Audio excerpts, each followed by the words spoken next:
New মার্কেটের সামনে হঠাৎ একটা পিচ্চি মেয়ে বলে উঠল, বাবা বাবা দেখো ছেলেটা আমাকে চোখ মারছে। ওর বাবা বলল, কোন ছেলে মা, কোথায় সেই হারামজাদা? মেয়েটা ওর হাতের আঙ্গুল আমার দিকে করার সাথে সাথে আমার কলিজা শুকিয়ে গেল। দেখি পাশে দাঁড়িয়ে থাকা ওর বাবা আমার দিকে কটমট দৃষ্টিতে তাকিয়ে আছে। বেডি দেখলে মনে হয় ছোটখাটো একটা দানব। প্রেমিকার সাথে দেখা করব বলে মার্কেটে দাঁড়িয়ে আছি। ওই 4-5 বছরের পিচ্চি মেয়েটা আমাকে প্রথমেই চোখ মেরেছে। প্রথম কয়েকবার পিচ্চিটা মারার পর আমিও দুষ্টামি করে একটা চোখ মেরেছি। দেখে সাথে সাথে ওর আব্বুর কাছে বিচার দিয়েছে। মেয়েটার বাবাকে আমার দিকে এগিয়ে আসতে দেখে দিলাম একটা দৌড়। দেখি আমার পিছু পিছু মেয়েটার বাবাও ছুটে আসছে। এটা দেখার পর আরো জুড়ে দৌড় দিলাম, কিন্তু যতই দৌড়াতে যাই ততই প্যান্ট নিচের দিকে নেমে যায়। 2 হাত দিয়ে কোমরের 2 পাশের প্যান্ট ধরে আছি আর মার্কেটের মধ্য দিয়ে দৌড়াচ্ছি। মনে মনে নিজের বাপের উপর রেগে গেলাম। প্রত্যেকবার প্যান্ট কিনে দেওয়ার সময় এমন ঢিলে ডালা প্যান্ট কিনে দেয়, যার জন্য আমার এই দশা এখন। দৌড়াতে গিয়ে যদি প্যান্ট খুলে যায় তাহলে ইজ্জতের ফালুদা হয়ে যাবে। হঠাৎ বাসার লুঙ্গিটাকে খুব মিস করতে লাগলাম।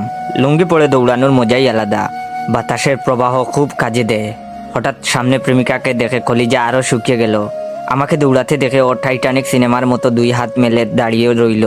আমার প্রেমিকা অভিনয় শিখবে বলে কয়েকদিন আগে একটা কোচিংয়ে ভর্তি হয়েছে। কোচিং করার পর থেকে আমার সাথে এমনভাবে কথা বলে যে বুঝতেই পারি না ও আমার প্রেমিকা না, ছবির নায়িকা।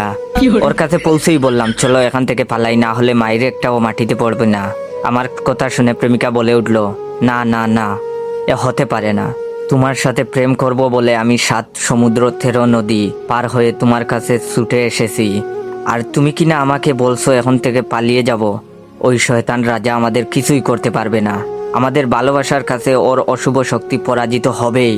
আমি তোমার সাথে এই বিশাল রাজ্যে সারা জীবন কাটিয়ে দিতে চাই, প্রিয় জায়েদ খান, টুকু জয় খান। প্রেমিকার অভিনয় দেখে আমার বুঝতে আর বাকি রইল না। পৃথিবী উল্টে গেলেও মাইরের আজমিস নাই।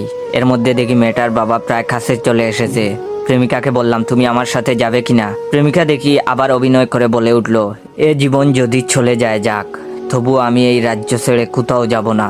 আমি বললাম, থাকো তুমি তোমার রাজ্য নিয়ে, আমি পালালাম, নিজে বাঁচলে বাপের নাম। যেই দৌড় দিতে যাব ঠিক তখনই প্রেমিকা আমার শার্ট টেনে ধরে বলল, যেতে চাইলে যেতে দিব না, না না না যেতে দিব না, তোমায় হৃদমাজারে রাখিব, ছেড়ে দিব না। প্রেমিকাকে বললাম, আল্লাহর দোহাই লাগে আমাকে ছেড়ে দেও। প্রেমিকা আরো শক্ত করে ধরে বলল, না না না, তোমাকে এই সুন্দর রাজপ্রাসাদ ছেড়ে যেতে দিব না।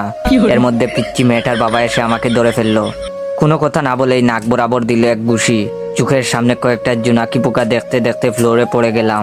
না, জ্ঞান হারাইনি তখনও, কিন্তু প্রেমিকা যখন লোকটাকে বলল, শয়তান ছেড়ে দে আমার জয়কে, তুই আমার দেহ পাবি কিন্তু মন পাবি না।